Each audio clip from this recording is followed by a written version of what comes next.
আমি আর সত্যি কোনোদিন মা হতে পারবো না। আমি তোকে প্রয়োজনে নিজে বিদেশ নিয়ে যাব।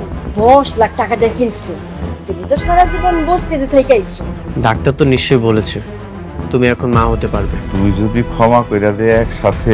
আমি আমার স্বামীর ভাগ অন্য কাউকে দিতে পারতাম না। আমার জন্মদিনের সময় একটা ছেলে আমাকে থাপ্পড় মেরেছিল, এটাই সেই ছেলে। তোকে যেমন থাপ্পড় মেরেছে তুইও পাল্টা থাপ্পড় দিয়ে দে। আমি বেঁচে থাকতে আমার স্বামীকে কেউ এক বিন্দু পরিমাণ অসম্মান করতে পারবে না। আনিস চৌধুরী আমাদের সকল প্রজেক্ট বাতিল করার নোটিশ দিচ্ছে। হ্যালো, তোমার অনেক অহংকার বেড়ে গেছে তাই না? সালিমা বিল্ডার্স গ্রুপে যিনি মালিক, তাতে একটু অহংকার থাকতেই পারে অনিশ সাহেব। মালিক মেঘলা শালিমা বিল্ডার্সের মালিক?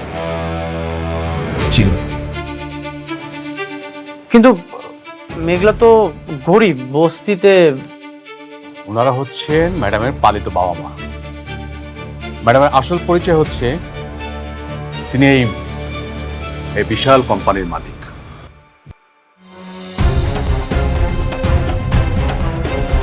অনিশ সাহেব, এতক্ষণ আপনার সাথে আমি সম্মান দিয়ে কথা বলেছি, আপনি যদি এখান থেকে চুপচাপ চলে না যান তাহলে আপনাকে অসম্মান করার ব্যবস্থা আমাদের এখানে আছে। আপনি সত্যি বলছেন? আপনাকে মিথ্যা বলে আমার কি লাভ? অনিক সাহেব, আপনি কিন্তু যথেষ্ট সময় নষ্ট করেছেন, আসুন এখন প্লিজ।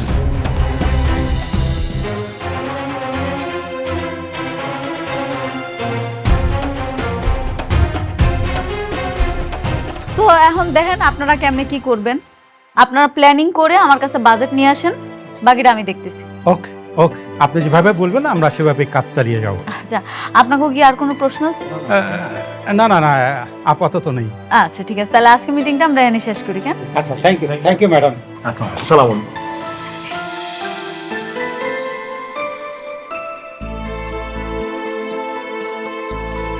অনেক হঠাৎ আমারে ফোন দিল, ও কি আমারে কিছু কইতে চাইছিল? ম্যানেজার আঙ্কেল, জি অনেক ফোনে আপনারে কি কইলো?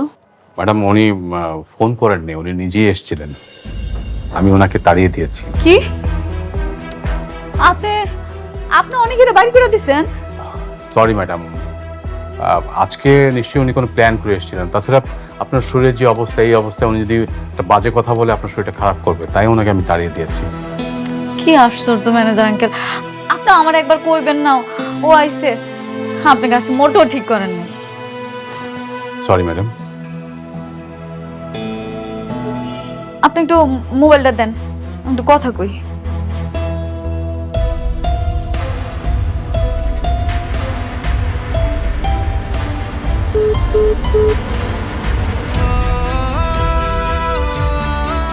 The number you have dialed is not available at the moment.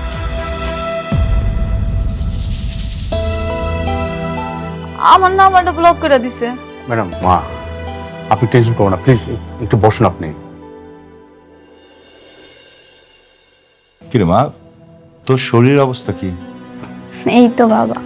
ও আচ্ছা।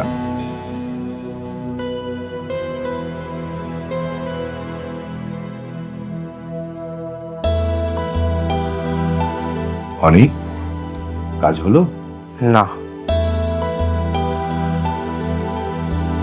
মেঘলা আমাকে অপমান করে অফিস থেকে বের করে দিয়েছে। মেঘলা, তুমি মেঘলার অফিসে গিয়েছিলে? হ্যাঁ, আমি মেঘলার অফিসে গিয়েছিলাম। আমার জন্য আনিস চৌধুরীর সাথে ঝামেলা হয়েছে। আমাদের কোম্পানি অনেক বড় লস হচ্ছে, আর এই জন্য আমি মেঘলার অফিসে গিয়েছিলাম। তুমি আমাকে আগে কেন বললে না? আমি জানলে কোনোদিনও তোমাকে যেতে দিতাম না। আমি তো জানি না যে সে অপমান করবে। আমিও জানতাম না মেঘলা আমাকে ভেবে অপমান করবে। অনেক আশা নিয়ে গিয়েছিলাম আমি, কিন্তু আমার সব আশা ভরসা চূর্ণ বিচূর্ণ করে দিয়েছে। তুমি তার সন্তানকে অস্বীকার করেছো, তাই হয়তো সে তোমাকে সহ্য করতে পারে না। হতে পারে। আমি কোটিপতি থাকা অবস্থায় মেঘলাকে বিয়ে করেছিলাম, আর আজ মেঘলা কোটিপতি হয়ে আমাকে ভুলে গেল। কোটিপতি? মেঘলা কোটিপতি হলো কিভাবে? মেঘলা শালিমা বিল্ডার্সে কি করে? মেঘলা শালিমা বিল্ডার্সের মালিক।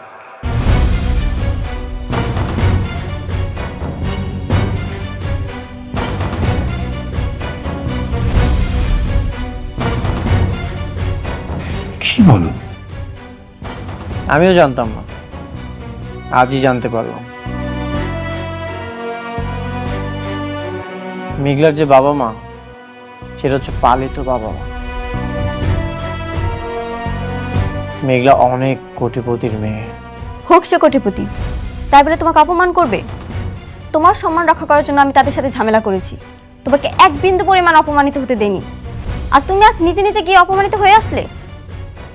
আচ্ছা ঠিক আছে, যাবার হয়েছে, এখন এসব নিয়ে চিন্তা করে কোনো লাভ নেই মা। আমাদেরকে একটা নতুন কোনো পথ খুঁজে বের করতে হবে। তুমি কি করবে আমি জানি না বাবা। তোমার যদি এই সম্পত্তি নাও থাকে, দরকার হলে আমি আমার হাজবেন্ডকে নিয়ে রাস্তায় থাকবো, তবুও আমি ওর কোনো সম্মানহানি হতে দেব না।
আব্বা, আজকে অনেকে আমার অফিসে আইছিল, কিন্তু কেন আইছিল সেটা জানি না।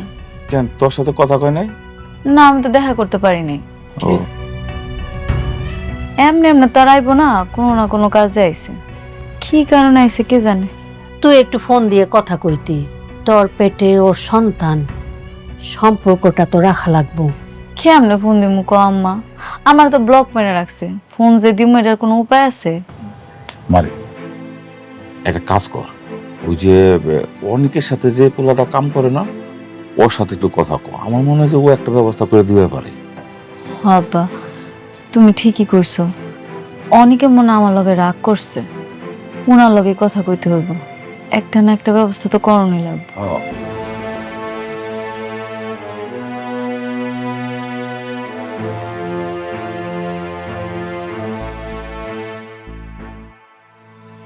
এই স্ট্রাকচারটা পছন্দ হয়নি, এটা চেঞ্জ করতে হবে। তাহলে আমি চেঞ্জ করে দিলাম।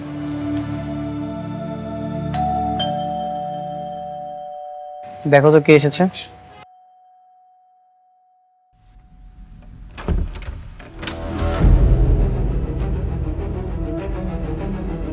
তুমি এখানে? তোমার মালিক অনেক নিশ্চয়ই বাসার ভিতরে আছে। তার আগে বলো তুমি এখানে কি করছো? আছে, অনেক কাজ আছে, সেটা না হয় বাসার ভিতরে গিয়ে বলি।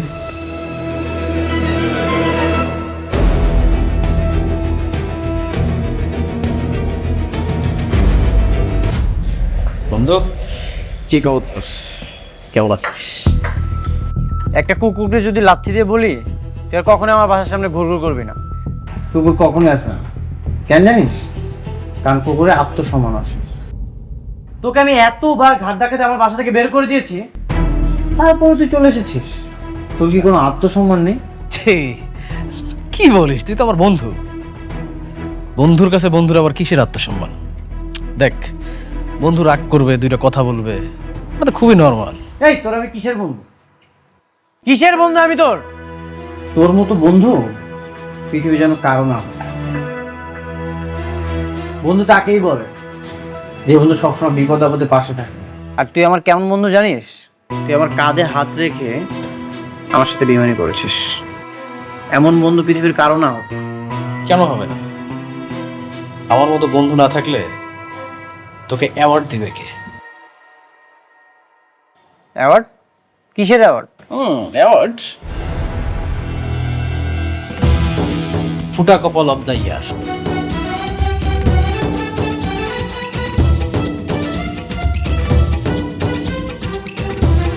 আমি না আমার জীবনেও তোর মতো ফুটা কপাল আর কাউকে দেখি নাই। এই জন্য ভাবলাম যে আমার বন্ধুরে গিয়ে একটা অ্যাওয়ার্ড দিয়ে আসি। এই জন্য তোর জন্য একটা অ্যাওয়ার্ড নিয়ে আসছি। নে বন্ধু আমার, সদরে গ্রহণ করতে এটা। আপনি কি জন্ম থেকে এরকম শয়তান? আরে ছোট ভাবি, এত রাগ করবে? আচ্ছা তুমি বলো, এই যে আমার বন্ধু অনেক নিজে নিজে কত সম্পত্তি করলো, আর সেই সম্পত্তির মালিক এখন কিন্তু আমি। একটা জিনিস খেয়াল করেন, ও কিন্তু সম্পত্তির লোকে তোমাকেও বিয়ে করেছে। এখন তোমাদেরও সম্পত্তি কিন্তু ধ্বংসের প্রায় শেষ প্রান্তে। বন্ধু, যেই বউটারে রেখে বিয়ে করেছিলি, সেই বউটা কিন্তু এখন শালিমা বিল্ডার্স গ্রুপ অফ ইন্ডাস্ট্রিজের হাজার হাজার কোটি টাকার মালিক। তুই একটা জিনিস খেয়াল করছিস, সে কিন্তু আমারে কাজ দিছে, তোরে দেয় নাই। দেখিস আবার এই বউটারও না হারাইস। তুই একটা কাজ কর, এই অ্যাওয়ার্ডটা তুই ডিজার্ভ করিস। নে রেখে দে এই অ্যাওয়ার্ডটা।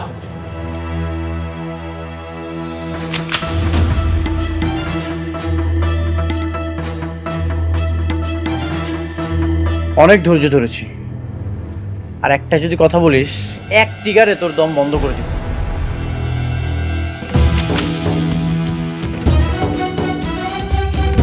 একই কথা যদি আমি বলি,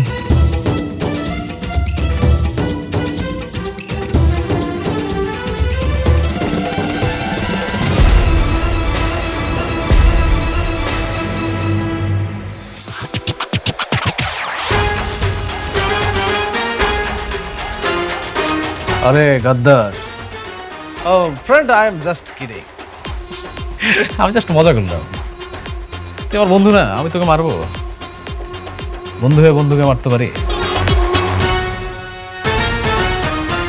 শোন, তুই আমার মাথায় কেন মারবি? তুই আমার বুকে মার। তোর পাপ অনেক বেড়ে গেছে। আমি চাইলেই তোকে এখন মেরে ফেলতে পারতাম, কিন্তু না, তোকে আমি এখন মারবো। তোকে যদি একবারই মেরে ফেলি তাহলে তোর মজাটা থাকলো না। তোকে আমি তিলে তিলে মারব, আর এমন ভাবে মারবো তুই মৃত্যুর জন্য ছটফট করবি। আর তুই আমার কাছে এসে বলবি, অনেক বন্ধু বন্ধু তুই আমাকে মেরে ফেল, আমি বাঁচতে চাই না, তুই আমাকে মেরে ফেল, তুই আমাকে মেরে ফেল। সেই চিৎকার শোনার জন্য আমি অপেক্ষায় থাকলাম, আর সেই দিন আমার অনেক শান্তি লাগবে। তুই চিৎকার শুনবি? বন্ধু তুই আমাকে এখনই মার প্লিজ, আমার অনেক কষ্ট হচ্ছে রে, আমার অনেক কষ্ট হইতেছে, তুই আমাকে মেরে ফেল।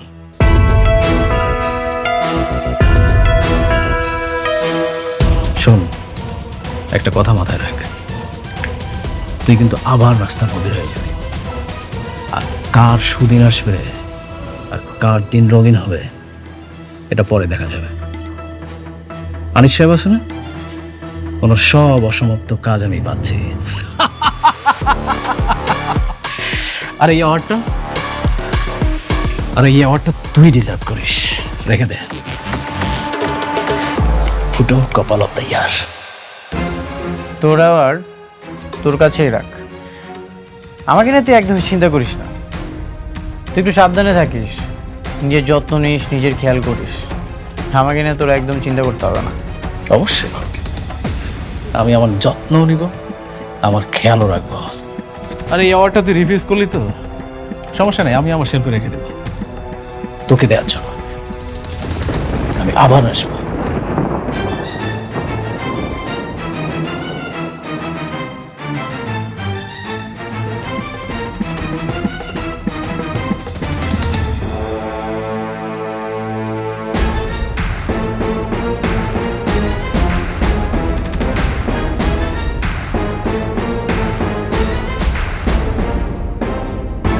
এরকম একটা জঘন্য মানুষ তোমার বন্ধু ছিল, ভাবতে আমার লজ্জা করছে। চেহারা দেখলেই কি আর মানুষ চেনা যায়? যদি আগেই জানতাম তাহলে তো এই পরিস্থিতিতে পড়তে হতো না।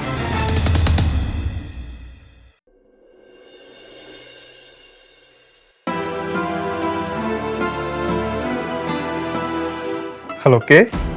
আমি মেঘলা, আমরা চিনতে পারছেন? চিনতে পেরেছি। আচ্ছা, আপনি কি আমার একটু বলতে পারবেন অনেক কেন আমার অফিসে গেছিল? আপনি জেনে আর কি করবেন? তাকে তো আপনি অপমান করে বের করে দিয়েছেন। আসলে আমি তো জানতাম না। অনেক অনেক আশা নিয়ে তোমার কাছে গিয়েছিল, কিন্তু তুমি তাকে অপমান করে বের করে দিয়েছো। কাজটা তুমি আসলে ঠিক করনি। আমি তো বুঝতে পারিনি এরকমটা হইব। আমার সঙ্গে তো আর তার কোনো কথা হয় নাই। অনেক তোমার বিপদে তোমাকে অনেক হেল্প করছে, আজ সে তোমার কাছে হেল্প চাইতে গিয়েছে, কিন্তু তুমি তাকে ঘাড় ধাক্কা ধরে বের করে দিয়েছো। কাজটা তুমি আসলে ঠিক করনি। বিশ্বাস করেন ভাই, আমি মিটিংয়ে আসছিলাম, অনেক জায়গায় আছে হেরে আমি কইতে পারি না। পরে যখন ম্যানেজার আঙ্কেলের কাছে জানতে পারছি, তখন আমি হার লগে অনেক রাগ করছি, কিন্তু অনেকের লগে আর যোগাযোগ করতে পারিনি।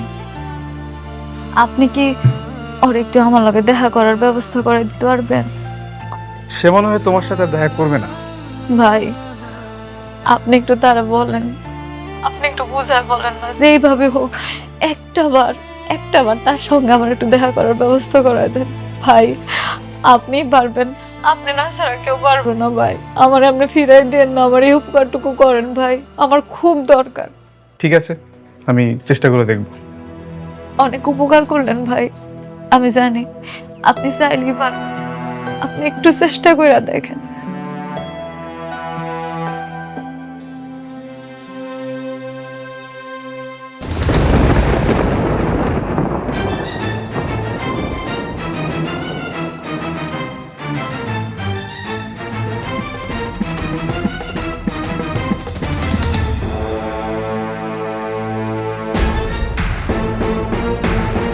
ভাই আমগুলো এখানে আনলেন কে? চুপ, কোন কথা বলবি না, বস। ভাই এত মারলেন ভাই। বেশি কথা বললে কিন্তু গুলি করে দিই, বস। না, গুলি করেন না ভাই, গুলি করেন না ভাই। আচ্ছা ভাই, অপরাধটা কি ভাই? কোনো কথা বলবি না, আমাদের ম্যাডাম আসতেছে, ম্যাডাম আসলে এইসব দেখতে পাবো। ম্যাডাম? কোন ম্যাডাম? সেটা আসলেই দেখতে পারবি।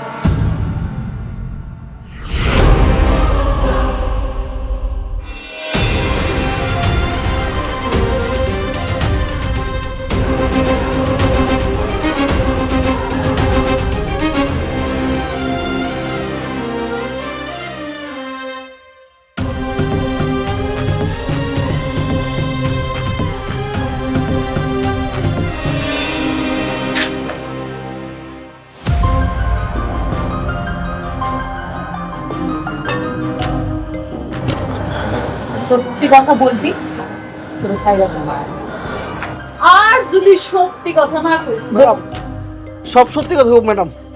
আপনি কি জানতে চান কোন? সত্যি কইরা ক, সেদিন আমারে কে কিডন্যাপ করাইছিল? ম্যাডাম আমার ভুল হয়ে গেছে, আমি জীবনে আর এই ভুল করব না। তোর ভুল হইছে না হইছে এটা তো আমি শুনতে চাই নাই। আমি শুনতে চাইছি আমারে সেদিন কে কিডন্যাপ করাইছিল আর কত টাকার বিনিময়ে তুই আমারে কিডন্যাপ করছস ক। ম্যাডাম 50,000 টাকার বিনিময়ে আপনারা কিডন্যাপ করছিল। আরে আল্লাহ, মাত্র 50,000 টাকার বিনিময়ে তুই আমারে কিডন্যাপ করে ফেলাইছস? ঠিক আছে, আমি তোরে 1 লাখ টাকা দিব, তুই যদি সত্যি কথা কস তাহলে তুই 1 লাখ টাকা পাবি। এবার সত্যি কইরা ক, কে আমারে কিডন্যাপ করাইছিল? কিনা কস টাকা কইতে বল।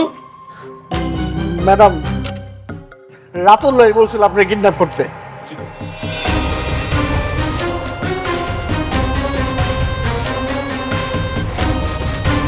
রাতুল কিডন্যাপ করাইছে? কেন করাইছে? ম্যাডাম রাতুল ভাই টাকা দিছে, আসলে আমি তো এত কিছু জানি না। রাতুল ভাই টাকা দিয়ে বলছে আপনার কাছে অনেক ভাইয়ের কথা বলতে যায়, অনেক ভাই আপনার কিডন্যাপ করেছে। তার মানে পুরা সালটা রাতুল সালস? জি ম্যাডাম। রাতুল আমার লগে মিথ্যা কথা কইয়া অনেকের ফাঁসানোর জন্য আমারে দিয়ে অনেকের নামে মিথ্যা মামলা দেওয়া হয়েছে। এত দূর আগায় গেছে। ঠিক আছে, তবু আমি কথা দিছিলাম, আমি আবার কথার বরখলাপ করি না। টাকা তোমার পাবি, কিন্তু একটা শর্ত না হইল গিয়া আমি যে তোকে ডাইকাই না রাতুলের কথা জিজ্ঞেস তা কে কিডন্যাপ করছে এটা জিজ্ঞেস এটা যাতে রাতুলের দাম করবে জীবনে যাব না ম্যাডাম, জীবনে গম না, জীবনে গম না। আর যদি গেছে বুঝছস তো তুই তো না আমারে চিনস না, আমার পরিচয়টা কি কয়া লাগবো না? আমি কয়া দিতেছি, আমি হইলাম শালিমা বিল গেটসের চান।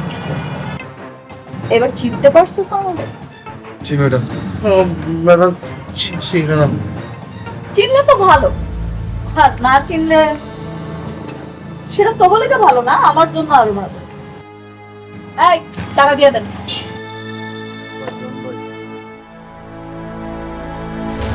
যাবো যা কইতেছি। ঠিক আছে ম্যাডাম।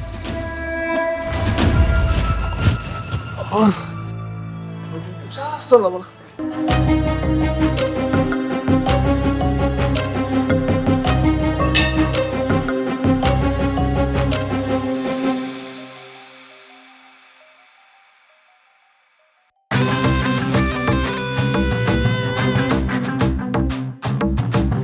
হ্যালো, জি ম্যাডাম, আসসালামু আলাইকুম। ওয়ালাইকুম আসসালাম। ম্যানেজার আঙ্কেল, রাতুল আমাকে কোম্পানিতে কত টাকা ইনভেস্ট করছে? ম্যাডাম, রাতুল সাহেবের সমস্ত মূলধনই আমাদের প্রজেক্টে অলরেডি ইনভেস্ট হয়ে গেছে। যদিও প্রজেক্ট চলমান, কিন্তু সমস্ত টাকা আমাদের প্রজেক্টে চলে এসেছে ম্যাডাম। আপনি কালকেই ওর অফিসে আসতে কোন, অনেক জ্বালাইছে আমারে। এইবার ওরে আমি একটা উচিত শিক্ষা দিয়াই সাব। আমি যদি ওরে পথের ফকির না বানাইছি না, আমার নামও মেঘলা, মনে রাখেন আপনি। জি ম্যাডাম, আমি এখনই কল দিচ্ছি ম্যাডাম। চলেন আপনারা।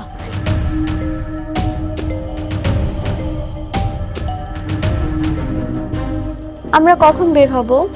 এই তো কাজটা প্রায় শেষের দিকে, শেষ হলেই বের হবো। অনেক একটা তাজা খবর আছে। কি খবর? মেঘলা ভাবি কল করেছে কাকে? আমাকে, আর বলেছে সে তোমার সাথে দেখা করতে চায়। যে আমাকে অপমান করেছে তার সাথে আমি কেন যাবো দেখা করতে? ওর তো এখন অনেক অহংকার বেড়েছে, তাহলে কেন ডাকলো আমাকে? মেঘলা ভাবি নাকি জানতো না তখন তুমি গিয়েছিলে, তাহলে অপমান করার সুযোগ দিত না। এখন তুমি কি বলো, তুমি কি দেখা করবে? না, অনেক যাবে না। মেঘলা যতই ডাকুক না কেন, তুমি ওর সঙ্গে দেখা করতে যাবে না। মিটিংটা ভালো হলে আমাদের কোম্পানির ক্ষতি রিকভার করা যায়। আর কোনো কোম্পানি নেই, ওদের কাছে কেন যেতে হবে? ও বারবার অনেককে অপমান করে নিজের পায়ের নিচে নিতে যাচ্ছে। আমি বেঁচে থাকতে সেটা হতে দেব না। আচ্ছা, কাজটা তো আমাদের খুব প্রয়োজন, এখানে তো আমরা আমাদের স্বার্থে যাচ্ছি। কোনো দরকার নেই, প্রয়োজনে আমরা রাস্তায় গিয়ে দাঁড়াবো, তবুও আমি তোমাকে আর লজ্জিত হতে দেব না। তুমি প্লিজ যেও না। বৃষ্টি, টেক ইট ইজি, আমি তো যাচ্ছি না। সাব্বির, মেঘলাকে বলে দিও ওর সাথে দেখা করার ন্যূনতম আগ্রহটুকু আমার নেই। ও সেটা নিজেই ধ্বংস করেছে। ওকে।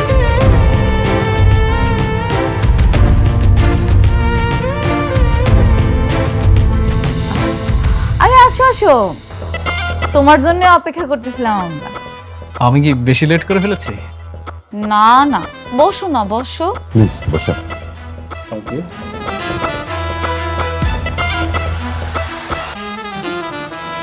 আমি জানি তুমি রাজি হবে। তোমার প্রতি আমার ভালোবাসা কখনোই মিথ্যা হতে পারে না। আর আজকে আমি অনেক খুশি, সত্যি? সত্যি অনেক খুশি। তুমি অনেক খুশি হয়েছো না? কারণ আমি তোমার সন্তানের বাবা হব। এর থেকে আনন্দের সংবাদ আর কি হতে পারে বলো?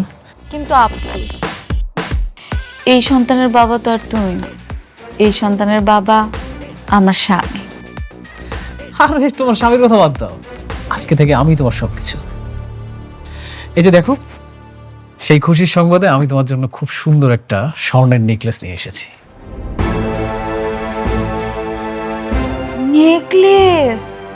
বাহ, আমি না অনেক খুশি হয়েছি। তা শুধু আনলেই হবে, পরায় দিবা না? ইচ্ছে তো করছেই, তুমি যদি পড়ানোর সুযোগ দাও তাহলে অবশ্যই পড়াবো। মনে করার কি আছে? তুমি এত শখ কইরা আমার জন্য একটা জিনিস আনছো, তোমার শখের একটা দাম আছে না? তোমার শখেরও তো দাম দিতে হইব, আসো পড়াই দাও। ওকে, অফকোর্স।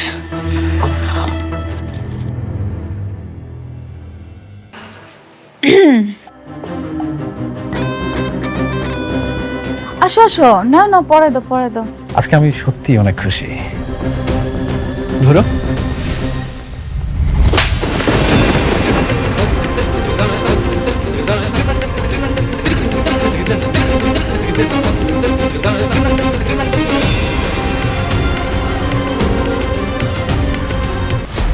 এক গরিব কাজের ছেলে, নাম তার গোলাম। সবার চোখ রাঙানো গালি সে মাথা নত করে শোনে। এই গরিব কাজের ছেলের কেনই বা বিয়ে হয় কোটিপতি মালিকের মেয়ের সাথে? এলাকার মাস্তান সেই কাজের ছেলেকে ভয় পেয়ে থরথর করে কাঁপে।